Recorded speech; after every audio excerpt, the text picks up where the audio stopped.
kapasitas untuk melakukan perdebatan-perdebatan atas nama pihak yang diwakilinya, pihak yang didampinginya sebagai kuasa hukum, yaitu Ibtu Rudiana. Begitu. Kalau dia nggak dipakai sama Ibtu Rudiana, dia nggak punya kapasitas, dia nggak punya wewenang untuk berbicara mengatasnamakan Ibtu Rudiana. Begitu. Beda dengan Kang Deddy Mulyadi. Kang Deddy Mulyadi itu anggota DPR. Dia punya kapasitas untuk mengintervensi rakyat. Dia punya kapasitas untuk mengintervensi rakyat. Apalagi tujuannya untuk mengungkap fakta. Apalagi tujuannya untuk membebaskan rakyat yang sedang terbelenggu. Rakyat yang sedang dihukum padahal nggak bersalah. Itu satu aktivitas yang sangat mulia yang dilakukan oleh Kang Deddy Mulyadi. Pertanyaan sebaliknya adalah, apa kapasitas si Pitra kuasa hukum Ibtu Rudiana ini untuk ngoceh-ngoceh terhadap Kang Deddy Mulyadi? Kan? Apa kapasitas Anda untuk ngoceh-ngoceh tentang Kang Deddy Mulyadi? Saya nggak ada urusan dengan Kang Deddy Mulyadi ya. Nge-follow Kang Deddy aja enggak. Ya, ya. Nggak ada urusan saya dengan Kang Deddy Mulyadi. Nggak ada urusan saya dengan pengacaranya Saka Tatal, Ibu Titin. Nggak ada urusan saya dengan Bung Tony, pengacaranya Peggy Setiawan. Nggak ada urusan saya dengan mereka-mereka itu. Nge-follow mereka aja enggak.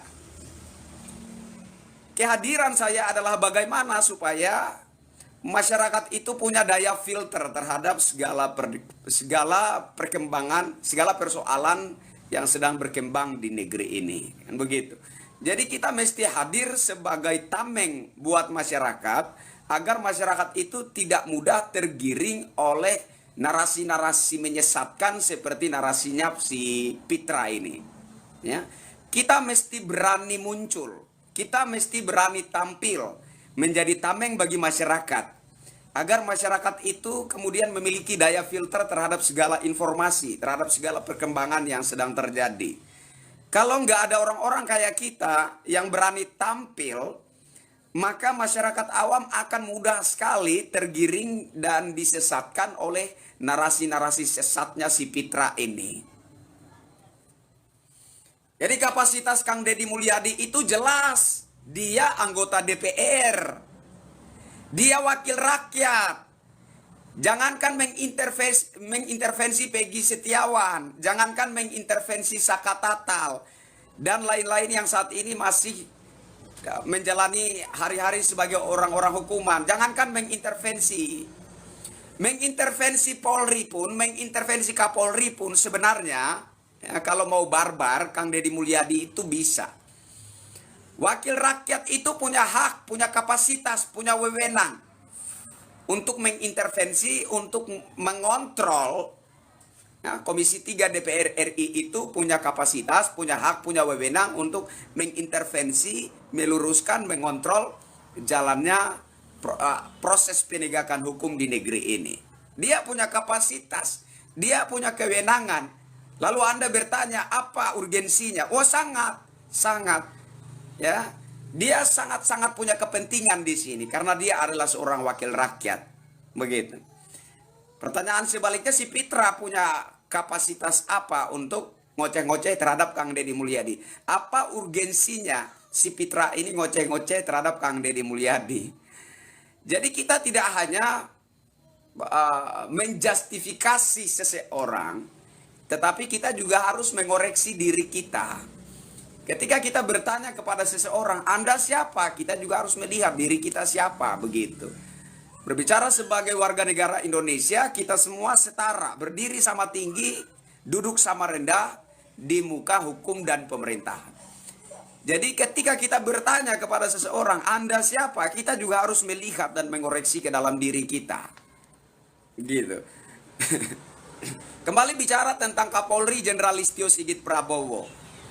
Seperti biasa saudara-saudara, bagi yang mau ngerekam layar silahkan, ya kan. Bagi yang punya APK untuk nge-download live stream ini silahkan, ya kan. Sebarkan.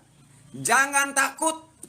Ingat ya prinsipnya, kalau kita semua takut, kalau kita semua bungkam, kalau kita semua merasa tersugesti, merasa cemas, gelisah, takut, membayangkan bakalan didatengin, bakalan ditekan, bakalan diintimidasi oleh oknum berseragam Polri, sama saja kita sedang pasrah menyerah terhadap keadaan, menunggu giliran menjadi korban rekayasa penegakan hukum.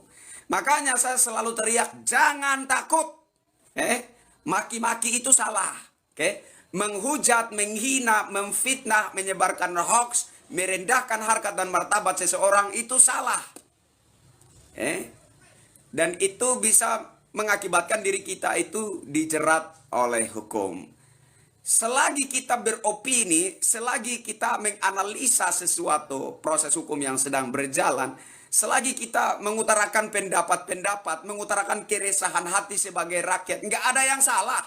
Ya, bahkan segala opini, segala spekulasi yang muncul dari masyarakat menjadi sah ketika terlihat adanya ketidakberesan dalam praktek penegakan hukum yang syarat dengan rekayasa.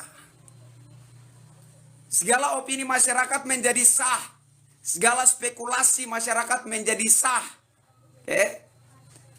Masyarakat itu tidak bisa ditekan, disalahkan atas opini yang dibangunnya. Masyarakat tidak bisa disalahkan, ditekan atas spekulasi yang dibuatnya. Karena segala opini masyarakat itu lahir dari keresahan. Melihat suatu fenomena yang dipandang tidak beres. Suatu fenomena yang dipandang tidak wajar. Yang tidak pada tempatnya. Wajar kemudian masyarakat itu bereaksi dan macam-macam bentuk reaksi masyarakat. Ada yang beropini, ada yang melakukan aktivitas cocokologi, ya kan, mencocokkan ini dan itu dan lain sebagainya, ya kan. Ada yang berspekulasi, jangan sampai begini, jangan sampai begitu dan lain sebagainya. Itu semua adalah opini, spekulasi yang wajar. Semua reaksi itu menjadi sangat wajar. Karena memang kelihatan adanya ketidakberesan dalam praktek penegakan hukum negeri kita. Spesifik praktek penegakan hukum terkait kematian Vina Cirebon. Jadi saudara-saudara silahkan, yang bisa rekam layar silahkan rekam layar. Yang bisa ngedownload silahkan ngedownload. Sebarkan. Apabila ada oknum tertentu yang mendatangi kalian, semacam memberi tekanan, menekan kalian, mengintimidasi kalian, menakut-nakuti kalian dengan pasal-pasal, katakan saja pemiliknya adalah Kristianto Yenoni dan dia siap mempertanggungjawabkan apa yang dia katakan, bahkan mati pun dia siap. Bilang saja seperti itu, nggak usah takut. Saya mau sampaikan pesan kepada Bapak Kapolri Jenderal Listio Sigit Prabowo. Prank apa yang sedang Bapak lakukan terhadap kami ini, Bapak Kapolri? Bapak Kapolri Jenderal Listio Sigit Prabowo, hormat Jenderal. Pada dasarnya kami sebagai masyarakat itu tidak benci polisi, Pak. Pada dasarnya kami sebagai rakyat bahkan cinta terhadap institusi Polri, Pak. Apatah lagi kami mendengar bahwa Polri merupakan penegak hukum, Pak. Siapa sih yang nggak mau hukum itu ditegakkan? Siapa sih yang nggak mau keadilan itu ditegakkan? Jelas kami mau, Pak. Jelas kami mau hukum itu ditegakkan. Tapi menjadi pertanyaan adalah bagaimana atau apa yang harus kami lakukan ketika Polri sebagai penegak hukum itu terkesan kehilangan fungsi sebagai penegak hukum. Apa yang harus kami lakukan, Pak? Fenomena seperti ini, apakah Bapak melihat ada unsur penegakan hukum? Apakah Bapak melihat ada unsur penegakan hukum, Pak, dalam fenomena seperti ini, khususnya seperti kasus kematian Vina Cirebon ini? Nggak ada, Pak. Saya nggak melihat unsur penegakan hukum dalam kasus ini. Yang saya lihat drama, rekayasa, sinetron yang dimainkan oleh para oknum. Kami setuju, Pak, apabila ada perilaku oknum-oknum berseragam institusi Polri yang tidak terpuji, yang justru sewenang-wenang, yang justru menyalahi aturan, etik, dan lain sebagainya.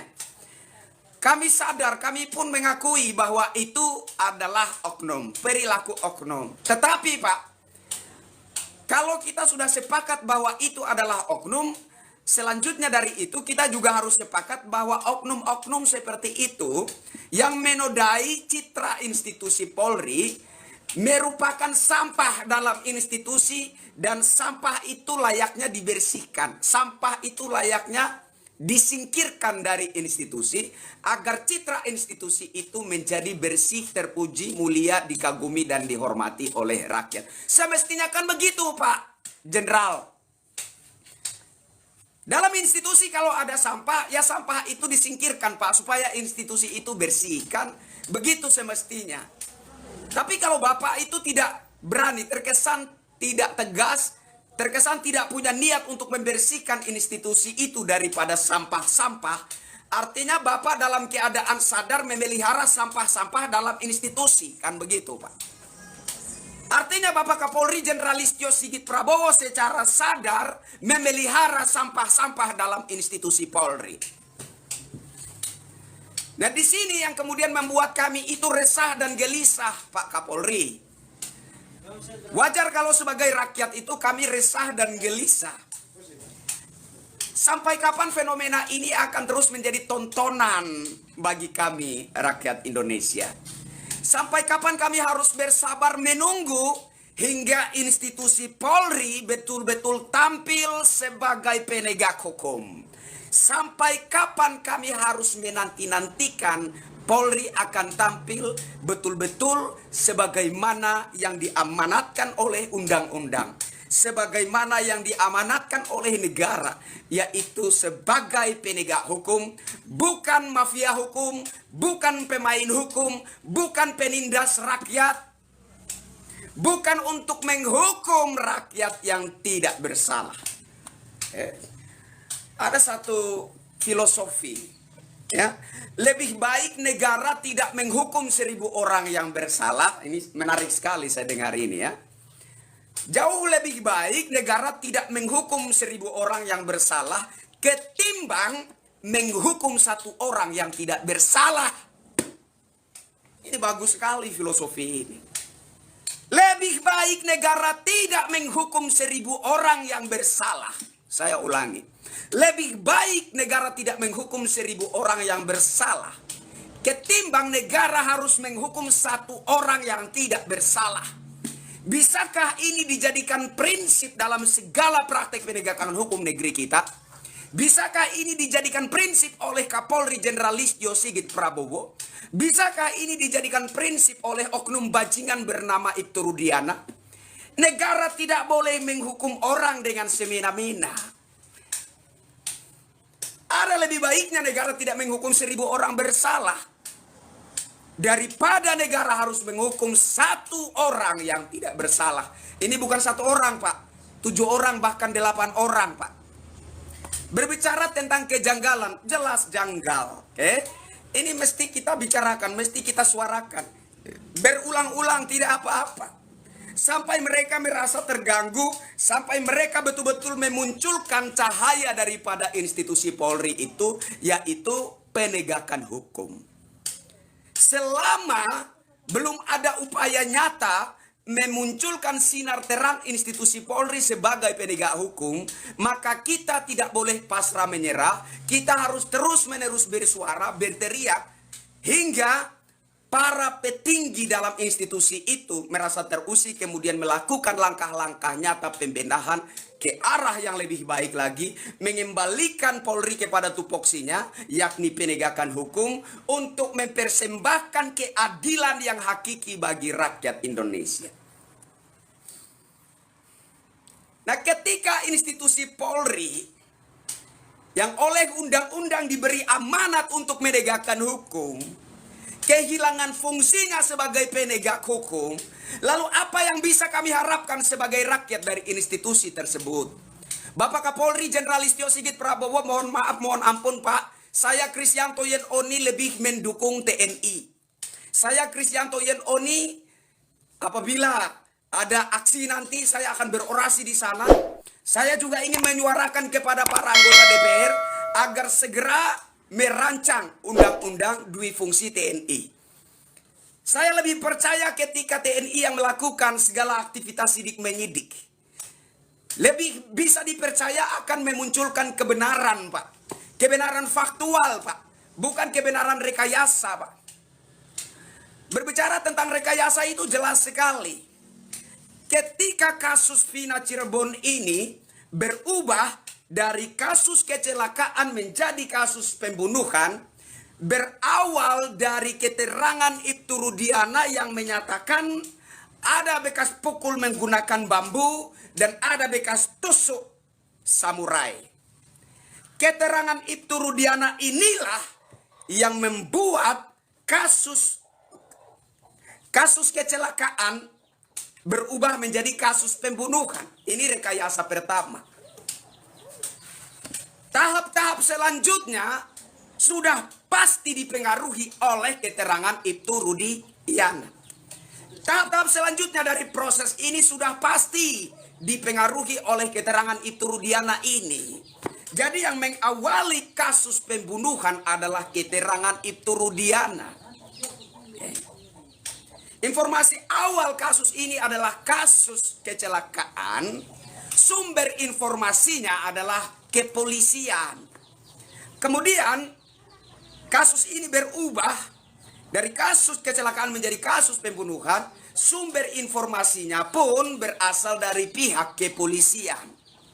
Sayang sekali, tahap-tahap selanjutnya ketika kasus ini telah berubah dari kasus kecelakaan menjadi kasus pembunuhan, dipengaruhi oleh keterangan Ibtu Rudiana. Padahal fakta persidangan tidak ada yang namanya bekas luka tusukan menggunakan samurai. Sosok ibu yang memandikan jasad Vina Cirebon juga jelas menyatakan tidak ada bekas luka tusukan samurai. Ini adalah rekayasa. Ada yang mendukung saya untuk berhadapan dengan si Pitra. Iya, kalau ada nasib. Kalau ada nasib. Saya juga berharap begitu, ya. Menurut saya si Pitra ini belum menemukan lawan debat yang seimbang saja. Okay. Ngalor ngidul aja si argumennya si Pitra, kuasa hukum Ibtu Rudiana itu, ya. Ngomong asal nyerocos, nggak tentu arah apa yang dibicarakan dan apa yang dia seperti apa tanggapannya. Ya. Jelas ini yang disebut rekayasa. Sesuatu yang tidak nyata dibuat seolah-olah nyata, itu adalah rekayasa. Sesuatu yang tidak terjadi dibuatlah seolah-olah terjadi, itulah rekayasa. Lalu rekayasa apa lagi yang kita pertanyakan? Sudah jelas itu adalah rekayasa dan kita masih mempertanyakan mana rekayasanya dan mana rekayasanya. Kemudian ada seorang terpidana namanya siapa ya? Itu dipaksa mengaku sebagai Andika dan dipaksa mengaku sebagai salah satu dalam gerombolan yang menghadang, memukul, melakukan penganiayaan bahkan pembunuhan terhadap Vina dan Eki. Okay? Namanya bukan Andika, tapi dipaksa mengaku sebagai Andika dan dipaksa mengaku sebagai salah satu dalam gerombolan tersebut. Itu rekayasa bukan, Pak? Itu adalah rekayasa. Bagaimanapun juga Anda mengklarifikasinya, tetap itu adalah rekayasa. Lalu rekayasa apa yang yang masih dipertanyakan? Namanya bukan Andika, tapi dipaksa mengaku sebagai Andika. Lalu diarahkan untuk mengaku sebagai salah satu dari gerombolan yang mengeroyok Vina dan Eki. Itu rekayasa bukan? Itu rekayasa, Pak. Yang tidak nyata dibuat seolah-olah nyata. Yang bukan dibuat seolah-olah iya. Yang tidak ada dibuat seolah-olah ada. Itu adalah rekayasa. Rekayasa selanjutnya adalah Peggy Setiawan yang diklaim sepihak oleh aparat penyidik Polda Jawa Barat sebagai Peggy alias Perong. Itu rekayasa, Pak. Ya, itu adalah rekayasa. Lalu rekayasa apa yang kita pertanyakan? Lo jelas itu adalah rekayasa. Banyak rekayasa, Pak. Banyak kejanggalan. Lalu kita masih bertanya-tanya, mana rekayasanya, mana rekayasanya. Kalau nggak buta, tuli kamu. Kecuali Anda buta, kecuali Anda tuli. Maka wajar ketika Anda bertanya, mana rekayasanya. Selama Anda tidak mana rekayasanya, Anda ini hanya sedang berupaya menutupi fakta kebenaran yang Jadi di sini saya melihat yang bajingan bukan hanya oknum Polri Ibtu Rudiana. Tapi si Pitra juga bajingan. Kasih tahu Pitra. Bukan hanya Ibtu Rudiana yang bajingan, tapi Pitra juga bajingan. Kita cinta institusi Polri. Kita sayang institusi Polri. Kita ingin institusi Polri betul-betul berada dalam koridornya. Tugas pokok dan fungsinya sebagai penegak hukum. Bukan menjadi sarang mafia hukum. Bukan menjadi sarang para pemain hukum. Bukan menjadi sarang para penindas rakyat lemah. Itu harapan kita. Bapak Kapolri.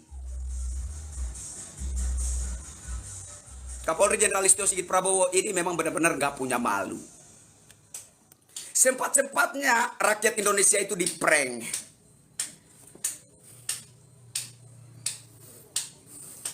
Mencopot Ibtu Rudiana. Apanya yang dicopot, Pak? Dia masih muncul dengan pakaian kebesarannya. Membacakan teks Pancasila.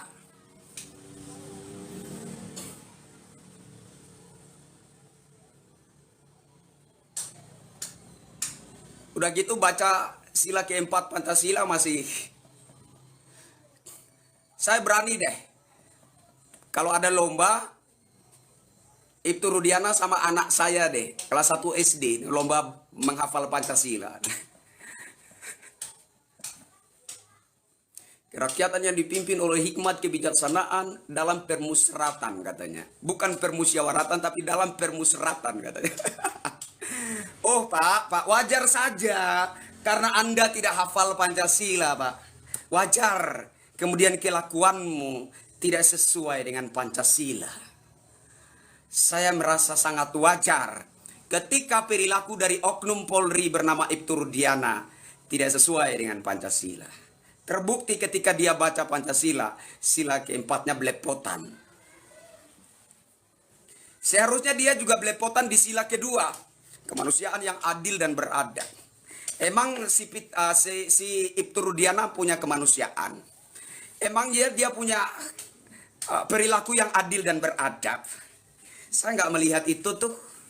Ya, jadi semestinya sila kedua pun belepotan. Tapi dia masih mampu menguasai itu sampai belepotannya di sila keempat. Kerakyatan yang dipimpin oleh hikmat kebijaksanaan dalam permusyawaratan katanya.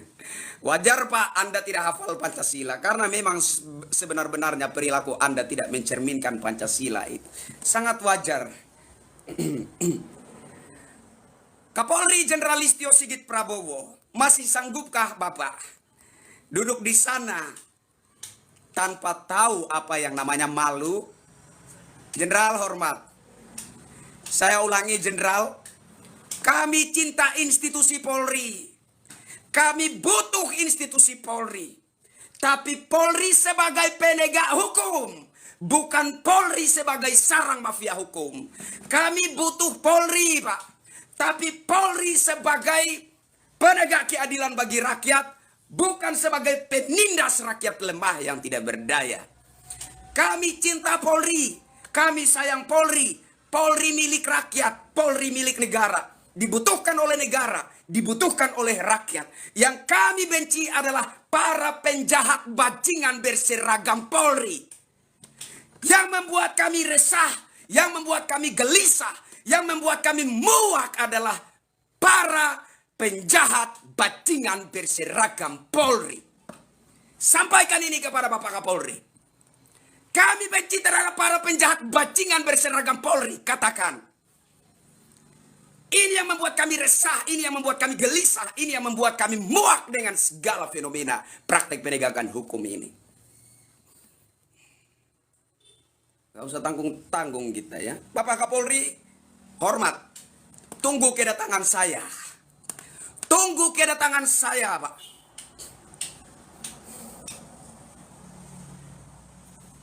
Saya bertanya-tanya, masihkah Jenderal Listio Sigit Prabowo punya rasa malu? Kalau dia punya rasa malu, semestinya sudah mundur jauh-jauh hari. Kalau Kapolri Jenderal Listio Sigit Prabowo punya malu, semestinya dia telah mengundurkan diri sejak kasus Ferdi Sambo Brigadir J. Kalau dia punya malu loh ya, kalau dia punya malu. Nyatanya Kapolri Jenderal Listio Sigit Prabowo tidak punya malu. Justru karena tidak punya malu, makanya dia tetap bertahan di posisi sebagai Kapolri. Meskipun fenomena praktik penegakan hukum aut-autan. Meskipun sama sekali dia tidak menunjukkan kemampuan untuk mengurai segala benang kusut penegakan hukum negeri kita. Tapi dasarnya emang dia nggak punya malu sehingga dia bertahan di sana. Dan saya ingin melihat sampai kapan Jenderal Listio Sigit Prabowo akan bertahan di sana dengan muka tanpa malu. Saya masih yakin dalam institusi Polri masih terlalu banyak oknum-oknum jenderal, sosok-sosok jenderal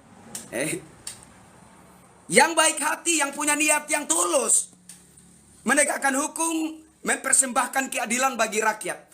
Saya masih yakin banyak sosok-sosok Polri, banyak sosok-sosok jenderal yang punya niat tulus untuk menegakkan hukum dengan sebenar-benarnya. Jadi kalau saya adalah Kapolri, saya mundur. Kasihan rakyat. Kasihan rakyat. Kasihan Pak, kasihan. Kasihan rakyat yang tidak bersalah, ya kan? Diancam sudah takut Pak.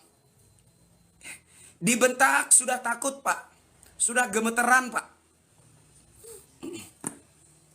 Ngaku atau mati, ngaku atau mati. Ngaku atau mati, ngaku atau mati. Dikasih minum air kencing. Ngaku atau mati, disetrum. Ngaku atau lu pilih mati, dibakar dengan api rokok. Ngaku atau mati, dijotos. Pilih ngaku atau mati, diinjak. Lu pilih ngaku atau mati, ditendang. Lalu pada satu titik di mana oknum masyarakat tersebut merasa tidak kuat lagi menerima segala siksaan itu.